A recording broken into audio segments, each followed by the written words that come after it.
నమస్తే, welcome to news watch. ఇప్పుడు బులెటిన్లో హెడ్లైన్స్ చూద్దాం. రేవంత్ రెడ్డికి అస్వస్థత అంటూ వార్తలు ఖండించిన సీఎంఓ. నల్గొండ జిల్లా రోడ్డు ప్రమాదంపై కేసీఆర్ తీవ్ర దిగ్భ్రాంతి. ఈ నెల 28 కుప్పంలో టీడీపీ అధినేత చంద్రబాబు పర్యటన. వైసీపీకి షాక్, టీడీపీలో చేరనున్న జగ్గంపేట ఎమ్మెల్యే జ్యోతుల చంటిబాబు. ఇండియాలో గడిచిన 24 గంటల్లో 628 కరోనా కేసులు, ఒకరి మృతి. క్రిస్మస్ శుభాకాంక్షలు తెలిపిన ప్రధాని మోదీ. నైజీరియాలో ఆత్మాహుతి దాడి, 16 మంది మృతి. బాక్సాఫీస్ పై సాలార్ దండయాత్ర, 3 రోజుల్లో 400 కోట్లు వసూలు. బిగ్ బాస్ 7 గొడవ, మరో 2 అరెస్ట్. తొలి టెస్ట్ కోసం సౌత్ ఆఫ్రికా చేరుకున్న కింగ్ కోహ్లీ. మంజీరా నది ఫుల్మూర్తి వద్ద మృతదేహం లభ్యం, మృతుడు హైదరాబాద్కు చెందిన శివాజీగా గుర్తింపు. ఇప్పుడు బులెటిన్లో వివరాలు చూద్దాం. తెలంగాణ ముఖ్యమంత్రి రేవంత్ రెడ్డి సోమవారం ఉదయం అస్వస్థతకు గురయ్యారంటూ వార్తలు వచ్చిన విషయం తెలిసిందే. కాగా తాజాగా దీనిపై సీఎంఓ స్పందించింది. ఎలాంటి అనారోగ్యం బారిన పడలేదని, సంపూర్ణ ఆరోగ్యంతో ఉన్నారని తెలిపింది. నల్గొండ జిల్లాలో జరిగిన 2 వేర్వేరు రోడ్డు ప్రమాదాల్లో మాజీ సీఎం బీఆర్ఎస్ అధినేత కేసీఆర్ తీవ్ర దిగ్భ్రాంతి వ్యక్తం చేశారు. ప్రమాదాల్లో పలువురు మృత్యువాత పడడంపై విచారం వ్యక్తం చేశారు. మృతుల కుటుంబాలకు ప్రగాఢ సానుభూతి తెలిపిన కేసీఆర్ క్షతగాత్రులకు మెరుగైన చికిత్స అందించాలని కోరారు. మృతుల కుటుంబాలకు పరిహారం చెల్లించాలని ప్రభుత్వానికి విజ్ఞప్తి చేశారు. కుప్పంలో టీడీపీ అధినేత చంద్రబాబు పర్యటించనున్నారు. ఈ నెల 28న కుప్పంలో టీడీపీ అధినేత చంద్రబాబు పర్యటించనున్నారు. 3 రోజుల పాటు కుప్పంలో పర్యటించనున్న చంద్రబాబు ఈ నెల 29, 30 తేదీల్లో నేతలు, కార్యకర్తలతో వరుస సమావేశాలు నిర్వహించనున్నారు. అరెస్టు తర్వాత కుప్పంలో తొలిసారిగా బాబు పర్యటించనున్నారు.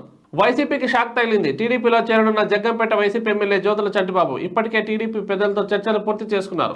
వైసీపీ ఎమ్మెల్యే జ్యోతుల చంటిబాబు 2009-2014 సార్వత్రిక ఎన్నికల్లో టీడీపీ తరఫున జగ్గంపేట నుంచి పోటీ చేసి ఓటమి పాలయ్యారు. 2014లో టీడీపీ అధికారంలోకి వచ్చిన తర్వాత ఏలేరు ప్రాజెక్టు చైర్మన్ గా పనిచేశారు చంటిబాబు. జ్యోతుల నెహ్రూ వైసీపీ నుంచి టీడీపీలోకి రావడంతో చంటిబాబు పార్టీ మారారు. ఇండియాలో కరోనా పాజిటివ్ కేసులు కొద్దిగా పెరిగాయి. ఇక గడిచిన 24 గంటల్లో 628 పాజిటివ్ కేసులు నమోదు కాగా ఒకరు మృతి చెందారు. ఈ విషయాన్ని కేంద్ర ఆరోగ్య శాఖ ప్రకటించింది.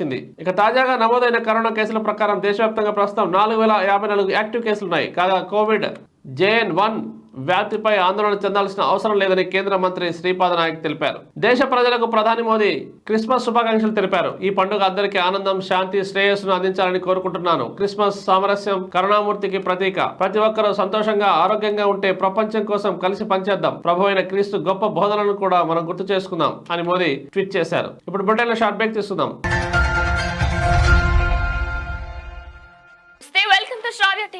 Welcome to Sravya TV news. నేను శ్రీ సౌజన్య. నమస్తే, వెల్కమ్ టు శ్రావ్య న్యూస్. నా పేరు లక్ష్మీ. నమస్తే, వెల్కమ్ టు శ్రావ్య టీవీ. నేను మీ Raghuvarma. Welcome to Sravya TV. నేను మీ మధు. నమస్తే, నా పేరు స్వప్నిక. మీరు కూడా నాలాగా యాంకర్ అవ్వాలని అనుకుంటున్నారా? కెరియర్ ని యాంకర్ గా, వాయిస్ ఓవర్ ఆర్టిస్ట్ గా, ప్రెజెంటర్ గా మలుచుకోవాలని అనుకుంటున్నారా? Satellite channels, cable TV, YouTube channel, social మీడియాలో గొప్ప అవకాశాలు అందుకోవాలని అనుకుంటున్నారా? వార్తా ప్రపంచంలోనూ, వినోద రంగంలోనూ సెలబ్రిటీగా వెలుగొందాలని అనుకుంటున్నారా? అయితే గోల్డెన్ ఆఫర్ మీకోసం. అత్యాధునిక స్టూడియోలో హై ఎండ్ శిక్షణ, మీడియా నిపుణులతో నెట్వర్కింగ్ అవకాశాలు, కెరియర్ గైడెన్స్ మరియు జాబ్ ప్లేస్మెంట్ సహాయం. పరిశ్రమలో దశాబ్దాల అనుభవం ఉన్న అనుభవజ్ఞులైన జర్నలిస్టులు మరియు వార్తా యాంకర్ల నుండి నేర్చుకోండి. మీ సమాధానం అవునైతే శ్రావ్య టీవీని సంప్రదించండి. మీడియా రంగంలో అద్భుతమైన కెరియర్ ని సొంతం చేసుకోండి.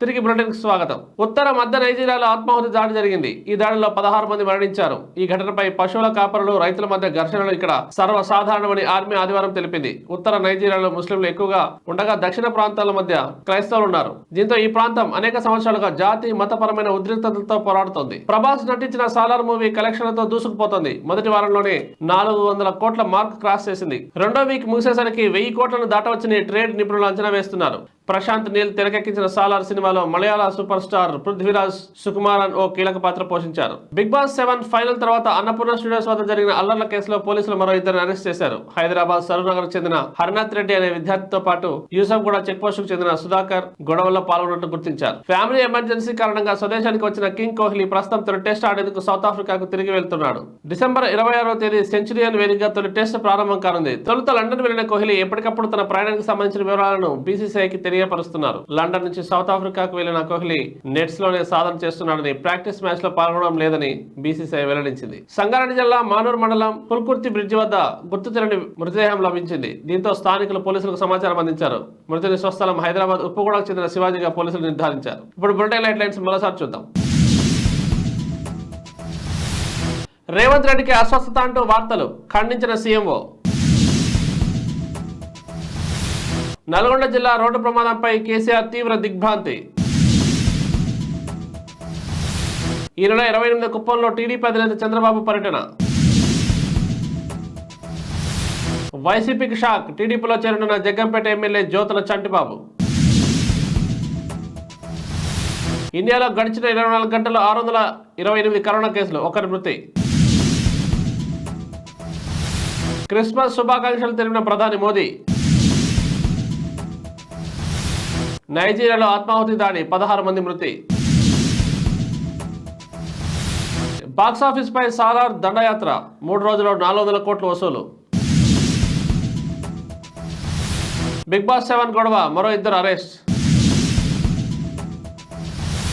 తొలి టెస్ట్ కోసం సౌత్ ఆఫ్రికా చేరుకున్న కింగ్ కోహ్లీ. మంజీరా నది ఫుల్మూర్తి వద్ద మృతదేహం లభ్యం, మృతుడు హైదరాబాద్కు చెందిన శివాజీగా గుర్తింపు. ఇవి వాటి bulletins. Keep watching news watch.